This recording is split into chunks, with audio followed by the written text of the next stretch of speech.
Estamos en este mes hablando sobre de la serie sobre el principio de la siembra y la cosecha. ¿Cuántos sembradores hay acá? Mire, estamos hablando del principio de la siembra y la cosecha. Y el domingo pasado el pastor nos compartió una palabra sobre el cual empezábamos a hablar de la semilla. Y hablábamos que la semilla es la palabra de Dios, la mejor semilla. Entonces esta mañana vamos a darle continuidad a eso, porque el Señor no solamente quiere que tú sepas que la semilla es la palabra de Dios y que es la mejor semilla, sino que hay un propósito para que nosotros estemos en este lugar para recibir de su palabra, de su semilla, pero que seamos fructíferos. Así que vamos a comenzar de una vez leyendo la palabra del Señor, porque para poder introducirnos en esto. Dice la palabra del Señor en Mateo 13, y vamos a leer del verso 2 al verso 9.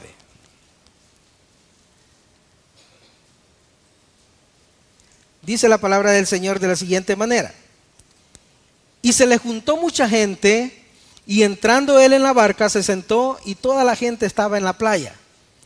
Y les habló muchas cosas por parábolas, diciendo: he aquí el sembrador salió a sembrar. Y mientras sembraba, parte de la semilla cayó junto al camino, y vinieron las aves y se la comieron. Parte cayó en pedregales, donde no había mucha tierra, y brotó pronto, porque no tenía profundidad de tierra.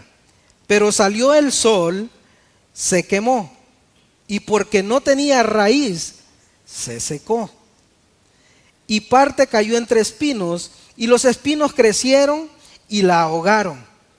Pero parte cayó en buena tierra y dio fruto, cual al 100, cual al 60 y cual al 30 por uno. Nosotros, hermanos, acá podemos ver una parábola que es muy conocida. ¿Cuántos han escuchado la parábola del sembrador?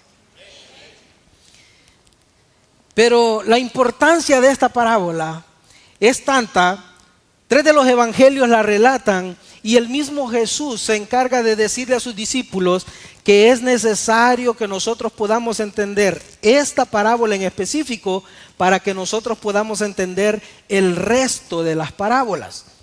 Y cuando nosotros hablamos de parábola, estamos hablando de una ilustración, una comparación, algo que se expone a las personas de una manera que sea fácil de entender, algo que tiene relación práctica con relación a lo que yo estoy queriendo transmitir. De eso se trata una parábola. Pero si nosotros vemos y esto se quedara tal y cual lo leímos, pareciera que Jesús simplemente está dando una clase de agronomía. Y es que el sembrar, y es que el sembrador, y es que la actividad de poder hacer esto era común en esos tiempos. Es más, probablemente las personas que estaban escuchando a Jesús habían visto algún sembrador que podía estar ahí tirando la semilla. Pero Jesús en esta parábola dice que les habla a ellos porque realmente, a pesar de que nosotros podemos ver bien identificado en esta parábola 3 elementos muy fundamentales, el cual es el sembrador, la semilla y la tierra, nosotros sabemos que Jesús fue el mejor exponente de la palabra del Señor. Por ende es el mejor sembrador de la palabra, es el mejor sembrador de la semilla.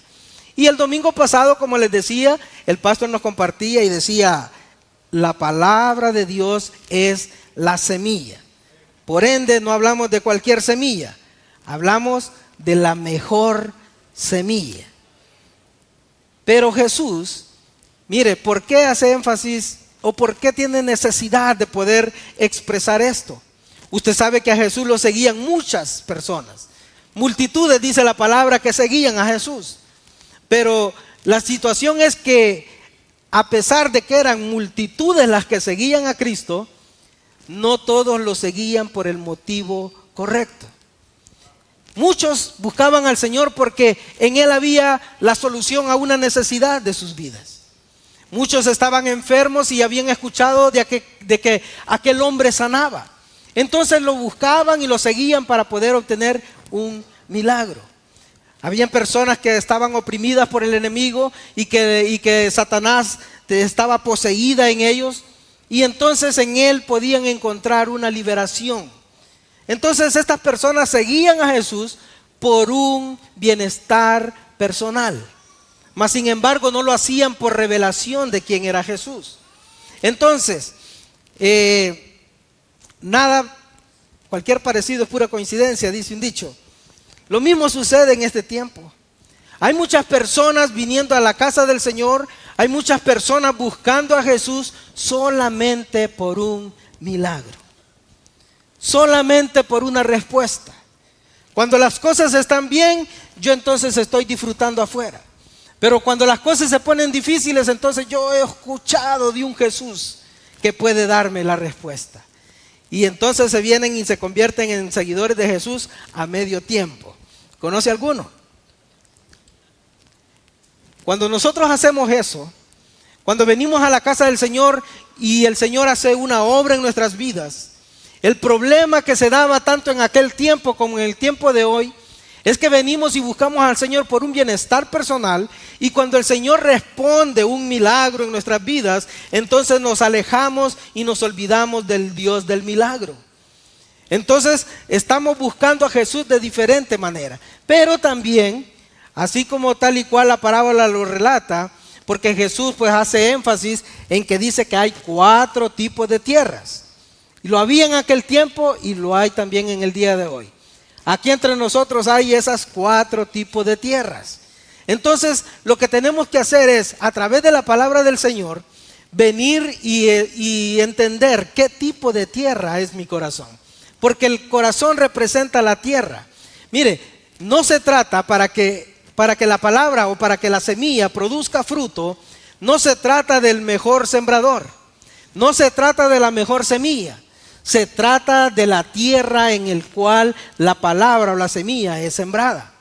Entonces, si la diferencia la hace el tipo de tierra que recibe la palabra, la pregunta del día de hoy podría ser, ¿qué tipo de tierra soy?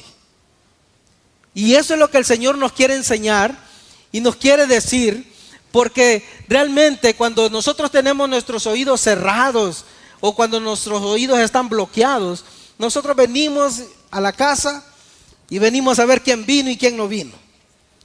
O el que vino, cómo vino. Y empezamos a ver y decimos, hermanita. Mas ignoramos que realmente no importa quién vino o quién no vino. Lo que importa es que la presencia de Dios esté en este lugar, porque Él es el importante. Él es el que merece toda gloria y toda honra. Eso es lo que importa. Pero ese es el tipo de tierra buena. Así que desde ya vamos viendo ahí qué soy, ¿no? Pero como el Señor es tan bueno, mire que la palabra del Señor cuando habla de que dice que Jesús le hablaba por parábolas, a pesar de que le digo que las parábolas son representaciones gráficas o sencillas que pueden relacionar el mensaje con algo que nuestros ojos ven, la parábola también esconde misterio. Porque aquel corazón que no está preparado para escuchar la palabra, discernir la palabra, entender la palabra, simplemente oye cualquier palabra. Y es por eso de que se cumple cuando Isaías dijo que de oídos oiréis, mas no entenderéis. Y viendo veréis y no percibiréis. Ese cumplimiento de esa palabra, de esa profecía, se da en el cumplimiento cuando Jesús habla en parábolas. Porque el Señor hablaba con el propósito incluso de que aquellos que solo lo buscaban por un beneficio personal, realmente no entendieran el propósito de la salvación que nuestro Señor tenía. Porque es fácil seguir a Jesús por un milagro, por saber que es mi sanador, por saber que es mi liberador, pero es difícil ya poder entrar a recibirlo como mi Salvador. Y ya no se diga como mi Señor. Entonces, Jesús explica esto, Jesús le habla a las multitudes, pero en lo íntimo los discípulos le preguntan y le dicen, Jesús, ¿pero qué significa la parábola del sembrador? Porque como le digo, pareciera ser que clase de agricultura había dado. Simplemente decir, mire, esto y esto pasó, el sembrador salió, sembró, y pasaron estas situaciones. Pero como el Señor es bueno y no quiso dejar a los discípulos en la incógnita, al igual que quiere hacerlo con cada uno de nosotros, vamos a ir a la palabra del Señor para poder ver la revelación de la parábola del misterio del reino de Dios en esta porción. Dice la palabra siempre en el capítulo 13, pero ya en el verso 19. Dice, cuando alguno oye la palabra del reino y no la entiende, viene el malo y arrebata lo que fue sembrado en su corazón. Este, dice, es el que fue sembrado junto al camino. Hermanos, yo viendo esto, yo dije, bueno, pero aquí hace énfasis en el camino. Voy a buscar una definición de camino. Y tal vez no pudiera ser, no estamos hablando de descubrir el plutonio ni nada de eso. Pero yendo a una definición de camino, dice que es un sendero de tierra hollada por donde se transita habitualmente. Cuando leo esto me topo con otra palabra, hollada. ¿Qué significa hollada? Hollar dice que significa pisar dejando señal de la pisada. Entonces, ¿qué relación tiene un corazón con una tierra que ha sido compactada de una manera, así como una tierra de un camino? Mire, yo en cierta ocasión comenzamos un proyecto, yo trabajo en la construcción, comenzamos un proyecto donde del parqueo hacia el lugar del trabajo era un plano verde, mire, una planicie así verde, engramadita. Pero como empezamos a pasar y a pasar, entrada, salida, todos los días, ¿qué cree? Empezó a marcarse un camino. Empezó a perder la hierba. ¿Por qué? Porque al pasar las personas, al pisotear eso, va compactando de tal manera la tierra que la vuelve dura. Entonces ya no hay producción de vegetación en ese lugar. Por donde se ha transitado no se produce vegetación. Entonces, cuando nosotros hablamos de un corazón que representa la tierra del camino, estamos hablando de un corazón duro. Estamos hablando de un corazón que ha sido pisoteado, que ha sido maltratado, que ha sido golpeado, que ha sido ofendido, que se han generado en nuestro corazón una serie de situaciones que vuelven duro el corazón, y eso hace que nuestros oídos se cierren y no entendamos la palabra que el Señor tiene para nuestras vidas. ¿Por qué? Porque todas las ofensas, todo lo que se te hizo, las heridas que se te provocaron, esa falta de perdón en nuestro corazón, entonces produce una dureza en nuestro corazón. Y eso es lo que hace que la palabra no penetre. Y dice la palabra que vinieron las aves y la comieron. Dice que esto representa cuando el enemigo viene, cuando Satanás viene y roba lo que el Señor ha sembrado en tu corazón. Hay personas que están en este lugar y reciben la palabra del Señor, pero no han llegado allá al parqueo cuando ya se las han robado. Y empieza a salir el yo. Y empieza a salir el que yo realmente soy. Entonces, eso se genera en un tipo de corazón que es duro por las situaciones que hemos vivido. Así sea la mejor semilla, no puede penetrar un corazón duro, hermanos. Hechos capítulo 7, verso 51. Voy a leer lo que es la Reina Valera contemporánea, porque dice una expresión bastante acertada para el texto. Dice: pero ustedes son duros de cabeza, de corazón y de oídos. Siempre se oponen al Espíritu Santo y son iguales que sus padres. Esto está hablando, hermanos, de que hay una generación que viene repitiendo las cosas que sus antepasados hicieron, y de alguna manera eso hace que nosotros nos resistamos al Espíritu Santo. Y cuando nosotros nos resistimos a la obra del Espíritu Santo, entonces aquella dureza que hay en nuestro corazón, entonces se sigue fortaleciendo. No solamente es un corazón duro, sino que dice cabeza dura, oídos duros, y todo eso se produce a falta de resistir lo que el Espíritu Santo quiere hablar a nuestras vidas. Porque escuchar la palabra no basta. Escuchar la palabra para que haga un efecto en un corazón duro no simplemente es oírla. Nosotros tenemos que ser hacedores de la palabra del Señor. Nosotros tenemos que escuchar algo, pero al mismo tiempo ese algo nosotros tenemos que ir y practicarlo afuera. Dice la palabra en Santiago, capítulo 1, verso 22. Pero sed hacedores de la palabra y no tan solo oidores, engañándoos a vosotros mismos. Mire, si nosotros escuchamos, pero no hacemos, dice la palabra que nosotros mismos nos engañamos.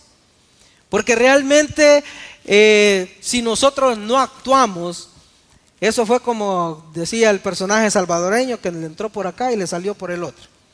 Un defecto, decía, de la creación, que deberíamos de tener un oído arriba y el otro más abajo para que por lo menos rebote y haga un efecto en nuestra vida. Pero realmente el escuchar la palabra y no hacerla, eso nos convierte en personas que nos engañamos a nosotros mismos. Porque la única forma de poder hacer que algo haga efecto en nuestro corazón es dejar que el Espíritu Santo haga una obra de transformación en esa palabra que nosotros hemos recibido. Mire, cuando nosotros hacemos eso, nosotros estamos diciéndole: Señor, mi corazón está duro y tú sabes por qué razones está duro. Le mencionaba anteriormente, le decía, ofensas, maltratos, cosas, situaciones que vivimos de pareja, familiares, hijos, padres. Hay muchas cosas, hay muchas ofensas, hay muchas heridas en el corazón que lo producen así. Pero nosotros tenemos un Dios, hermanos, que puede transformar todo eso cuando nosotros nos disponemos a dejar que el Espíritu Santo obre y haga que la palabra que recibimos nosotros la pongamos por obra. Dice, mire lo que dice Ezequiel capítulo 36.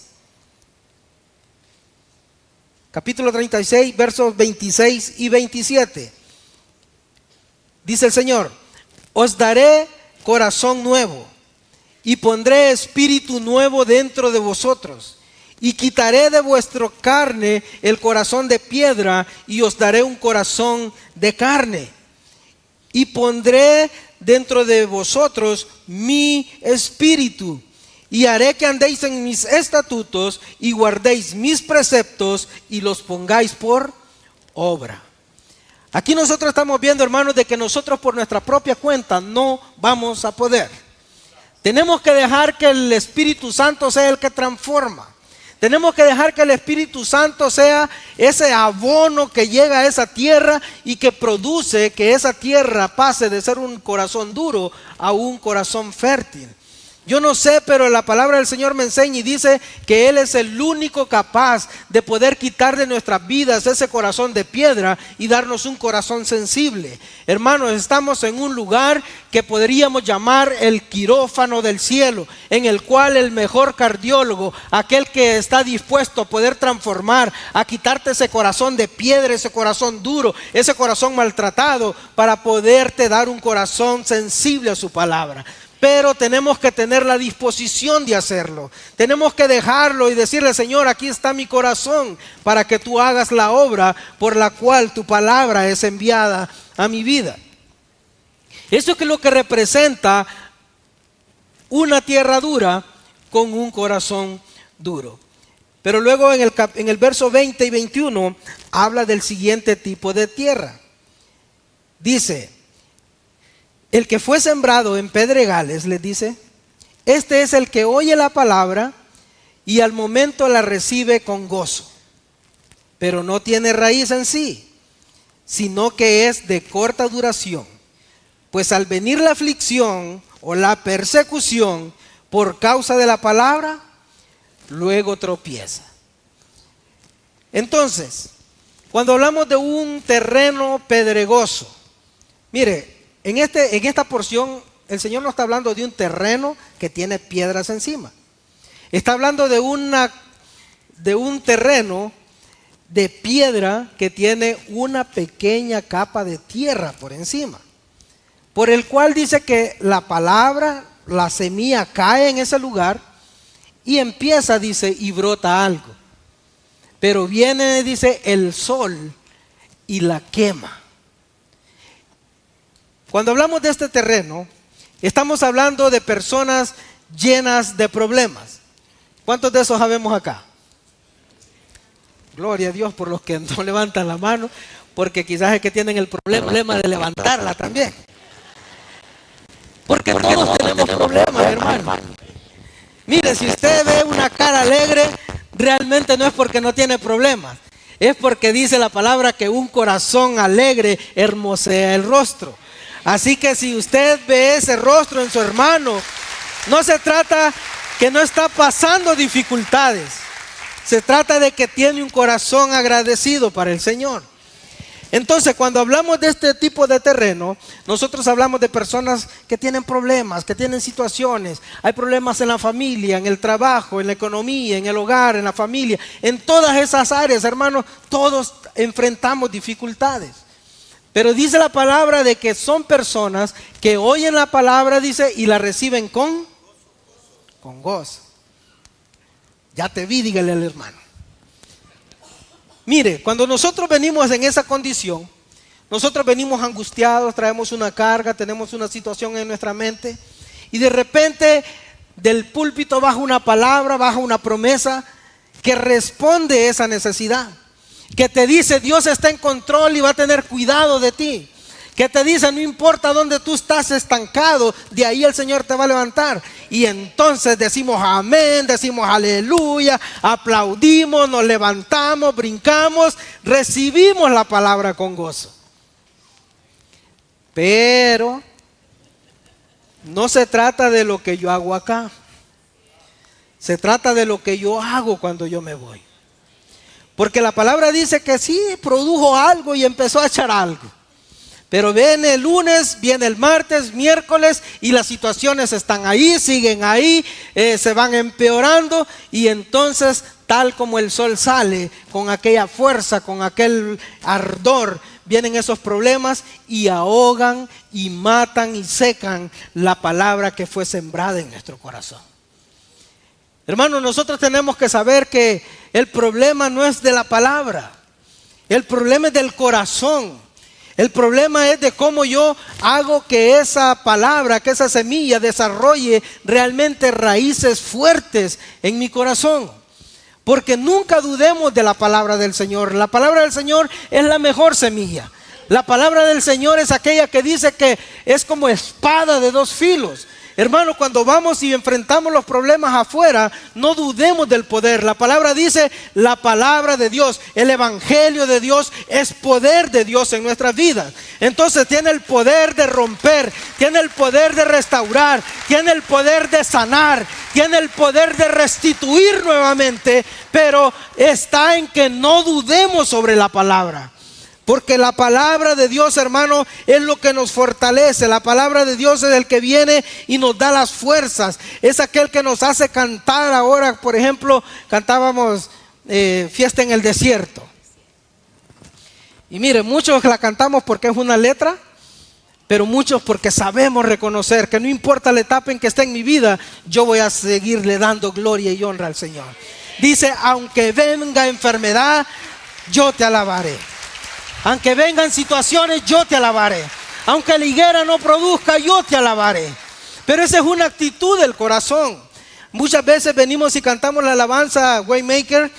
Usted sabe que está esa parte que dice, aunque no pueda ver, está sobrando. Aunque no pueda ver, está sobrando. Entonces, ¿qué tan cierto hay en nuestro corazón eso? Sino que cuando regresamos y vemos la misma situación, viene nuestro corazón y empieza a secarse nuevamente.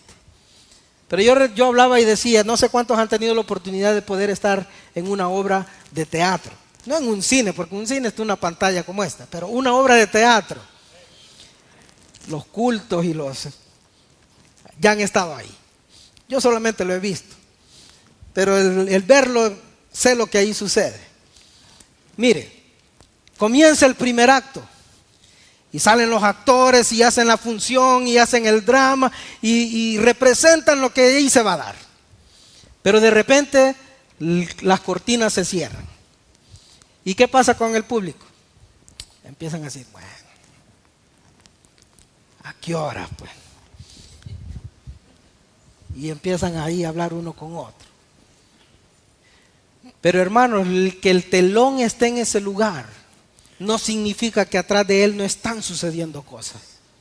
Atrás de ese telón están los actores cambiándose, están cambiando escenografía, están poniendo nuevas cosas, están produciendo algo que haga que el acto número 2 sea mejor que el número 1.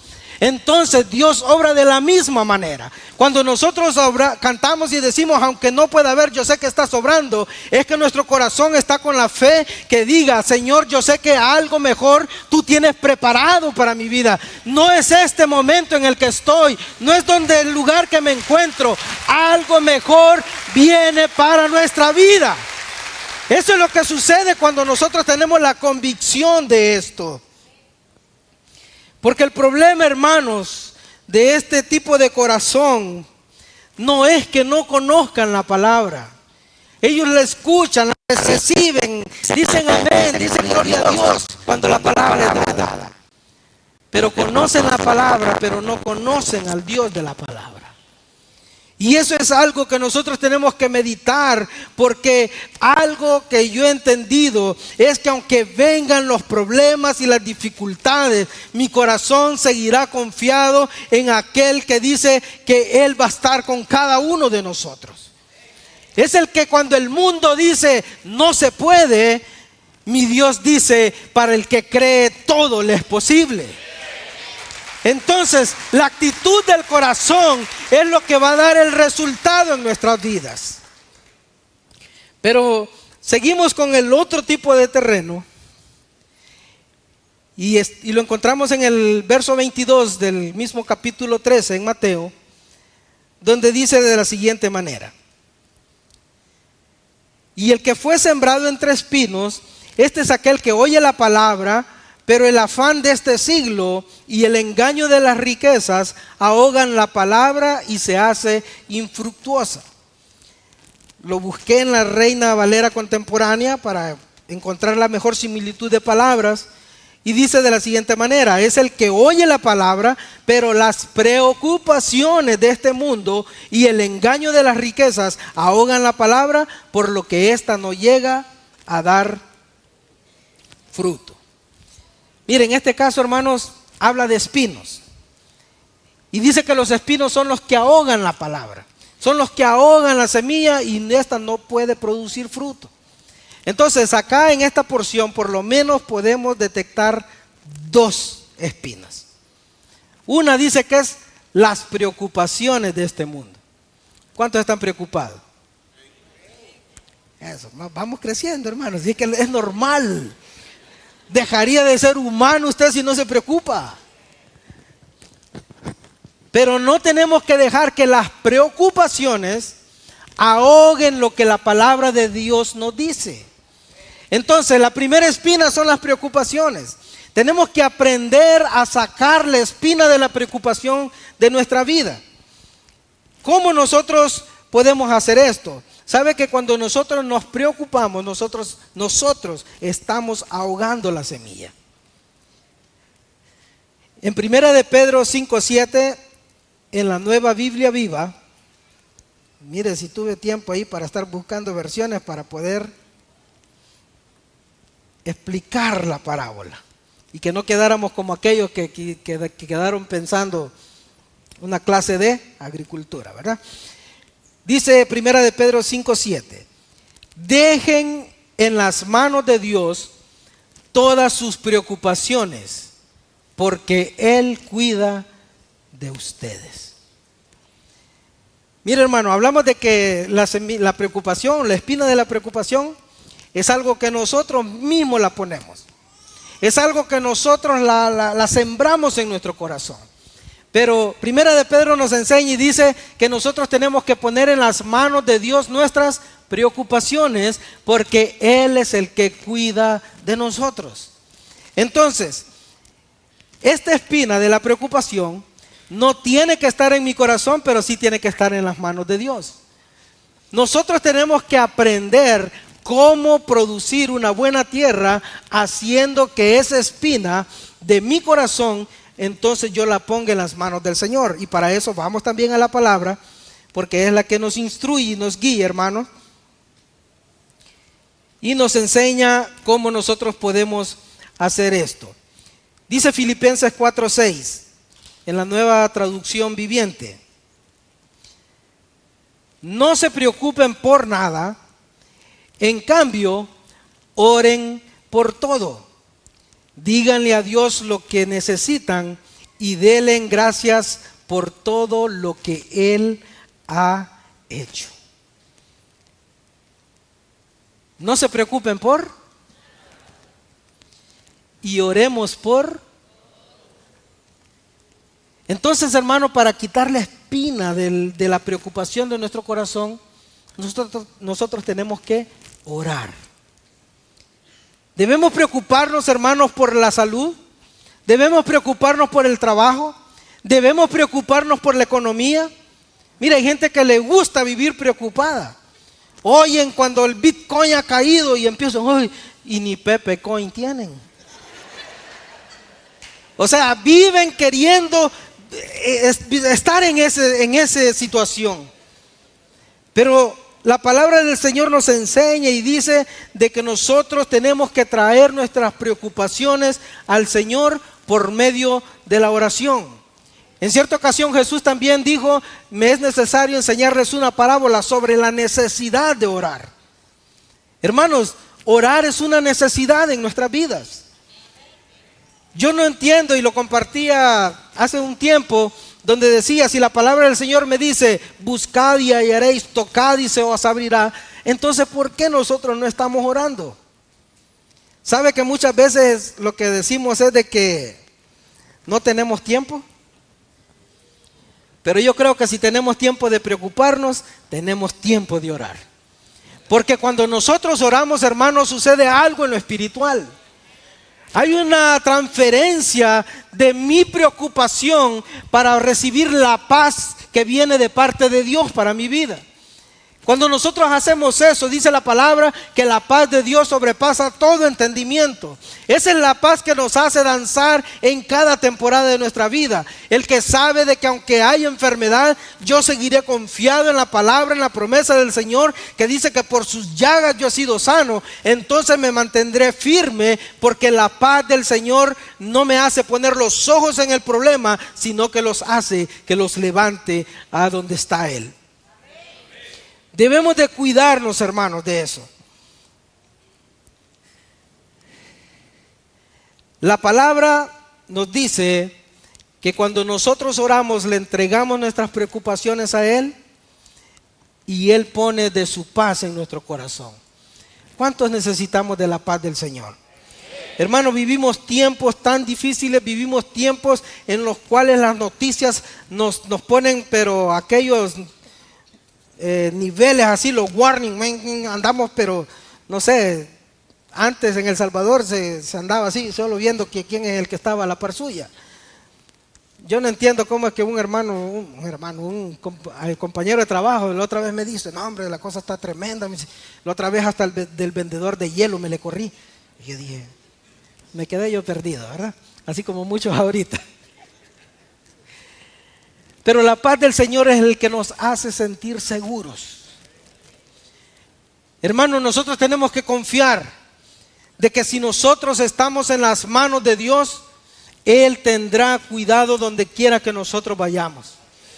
Él va a hacer que nosotros estemos en este lugar, estemos en esta nación, hermanos. Yo no sé por qué menciono esto, pero a pesar de que es un tema viral en las redes, yo creo de que la iglesia necesita entender de que solamente en las manos del Señor estaremos seguros y podemos estar confiados. No importa lo que el hombre diga, importa lo que Dios tiene para cada uno de nosotros.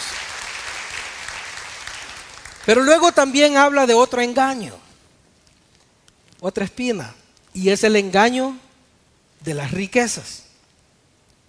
Ay, se me va a parar el de apellido Gate aquí y me va a decir, ¿qué? No. La palabra no dice que las riquezas son el problema. La palabra dice que el engaño de las riquezas es lo que produce el problema en el corazón del hombre. Porque sabe de que Dios ha prometido prosperarnos y bendecirnos.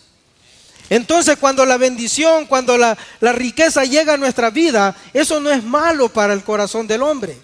Mas sin embargo, el engaño de ellas es el problema.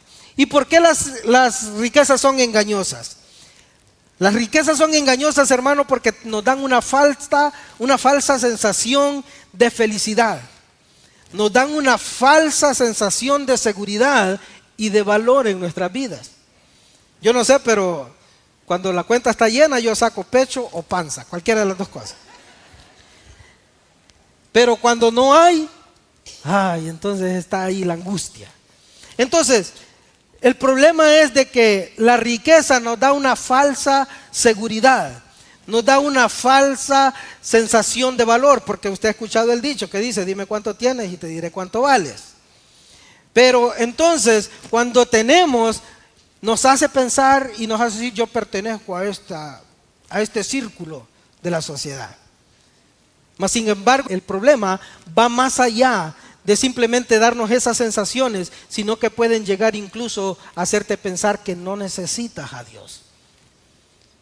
Las riquezas pueden engañarte de tal manera que te pueden decir, no necesitas ir a la iglesia. Lo que necesitas es tener una mente y un pensamiento que siempre esté positivo. Y sí es bueno. Pero si eso lo acompañamos de la fe, entonces tenemos resultados mejores. Porque hay una situación en esta cosa. Dice la palabra del Señor en 1 de Timoteo 6:10. Nueva traducción viviente. Dice, pues el amor al dinero es la raíz de toda clase de mal. Y algunas personas en su intenso deseo por el dinero se han desviado de la fe verdadera y han causado muchas heridas dolorosas. O sea que mire, el engaño de las riquezas es una espina que yo mismo me la clavo. Dice que con el afán, con el intenso deseo de conseguirlas, dice que muchos se han desviado de la fe verdadera. Y es porque, como les digo, el engaño puede llegar a tal punto de que te puede decir, no, pero es que tú no necesitas a Dios.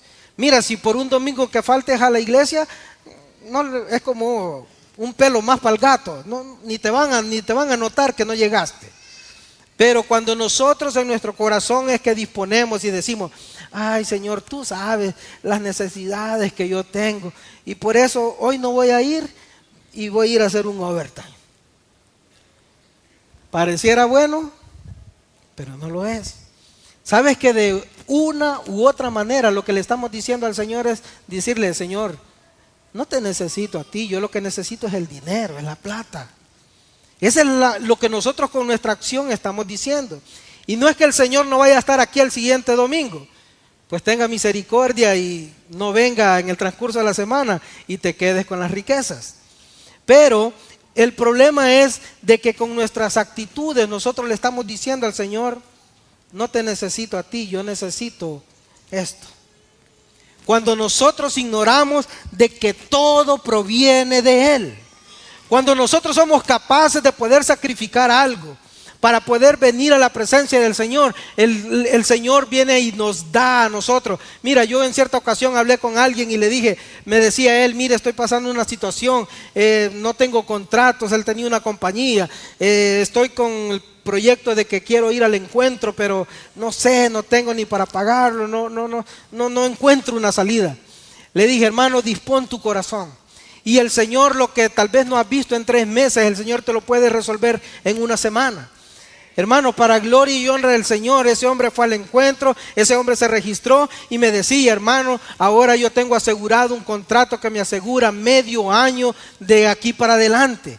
Porque el Señor es el que sabe hacer las cosas bien cuando nosotros tenemos un corazón que sabe confiar en Él también.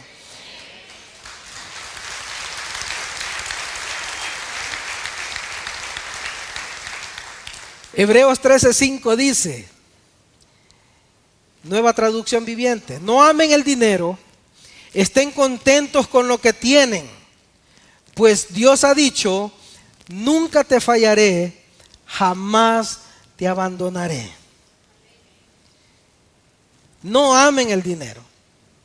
Dice la palabra anterior que la raíz de todos los males es el amor al dinero. Nosotros no podemos confiar en el dinero. En esta porción nosotros podemos ver de que si nosotros queremos ser libres de este engaño, nosotros tenemos que confiar en Dios plenamente. Porque yo no sé, pero la falsa seguridad, la falsa sensación de valor o la falsa felicidad, que la riqueza muchas veces nos engañan, muchas veces se acaba cuando la cuenta de ahorro se acaba, cuando la empresa fracasa, cuando la empresa quiebra, cuando te despiden de un trabajo que tú tienes, cuando la cuenta se fue a pique.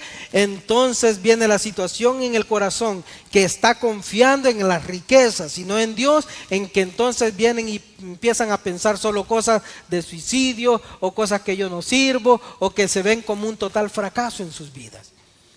Pero cuando nosotros confiamos en Dios, cuando nosotros sabemos poner nuestra confianza en Él, aunque el mundo se quiebre, hermanos, yo creo en un Dios que dice que el cielo y la tierra pasará, pero su palabra no pasará. Y si Él ha dicho, yo estaré contigo, no te fallaré, no te desampararé, yo tengo que aprender a estar contento con lo que tengo y en el momento de la vida que yo me encuentro. Hermanos, el contentamiento es una forma en que nosotros podemos quitar esta espina de nuestro corazón. Y cuando hablo de contentamiento no hablo simplemente de conformismo, porque hay que entender que nosotros vamos a vivir etapas en nuestra vida. Así como vamos a estar en montes, vamos a estar en valles, vamos a estar en desiertos, vamos a cruzar situaciones, pero eso no determina mi realidad. La realidad está puesta en la palabra del Señor.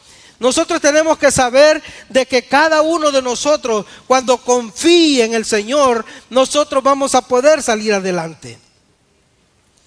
Tenemos que aprender a disfrutar lo que tenemos.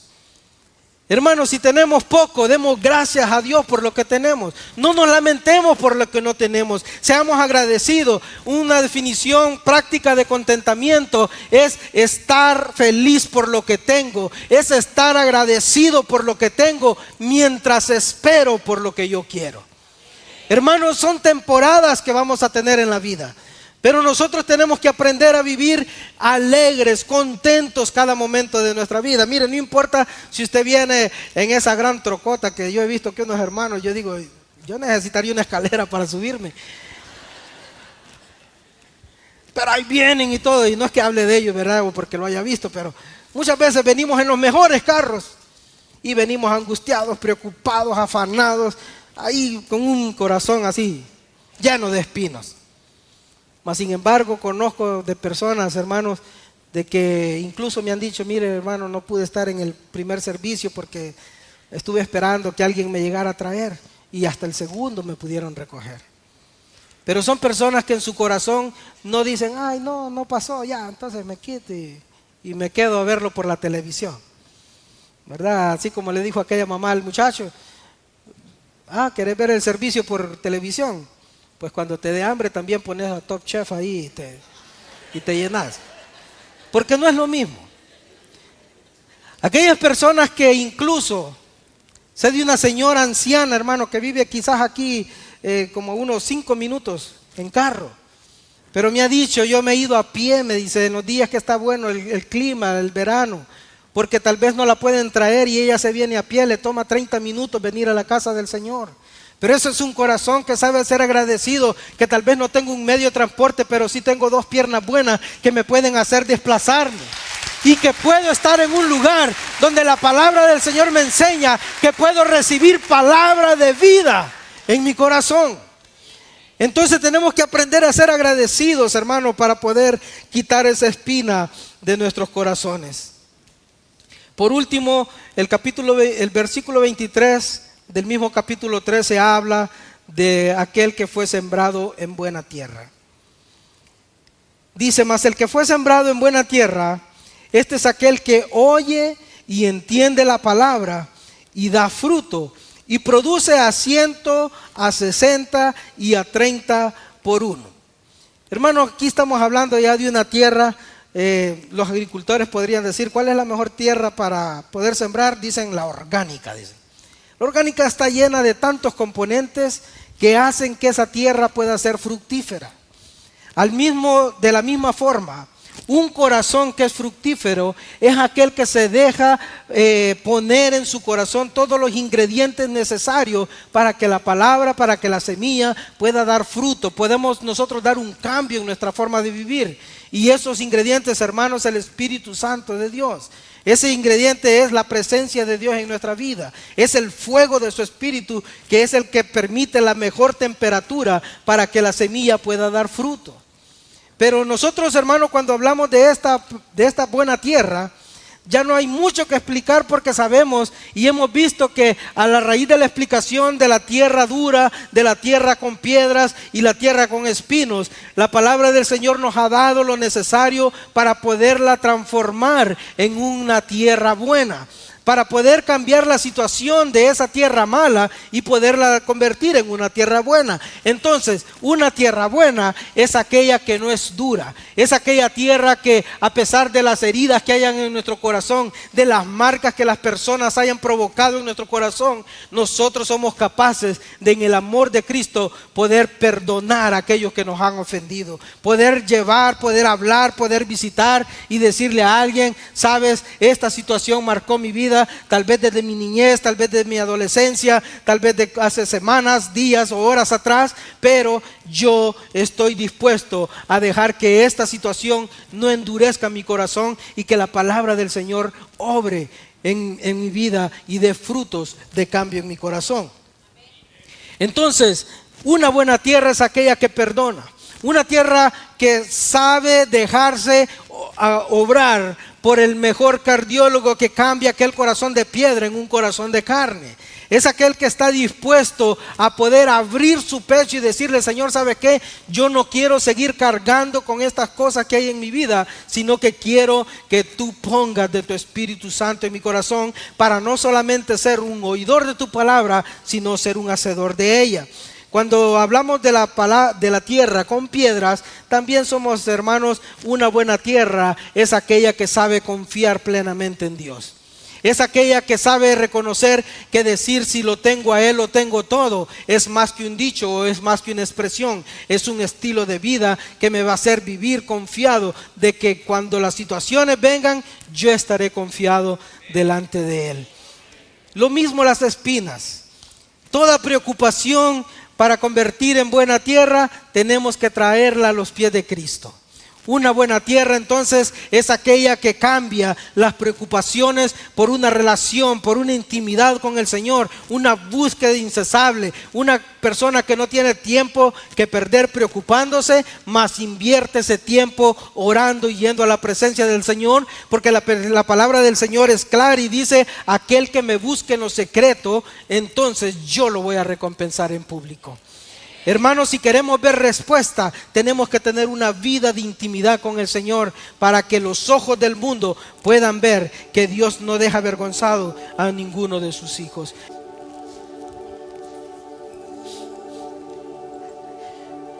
Y que podamos meditar por un momento, a la luz de la palabra, por qué Jesús tenía el propósito de enseñar esta parábola a aquellas personas, pero revelársela a sus discípulos y decirles que era necesario entenderla para poder seguir entendiendo todas las parábolas que hablaban sobre el reino de los cielos. Hermanos, y es claro, porque en un corazón duro, en un corazón con piedras, en un corazón con espinas, no va a haber la revelación que nosotros necesitamos.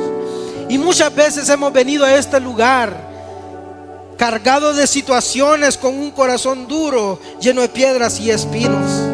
Pero la palabra del Señor ahora ha sido impartida, ha sido esparcida para que cada uno de nosotros no nos fijemos en el vecino, no nos fijemos en el hermano, nos fijemos en nosotros mismos y digamos: Señor, perdóname porque mi corazón hasta este momento tal vez se ha comportado como uno de estos tres elementos.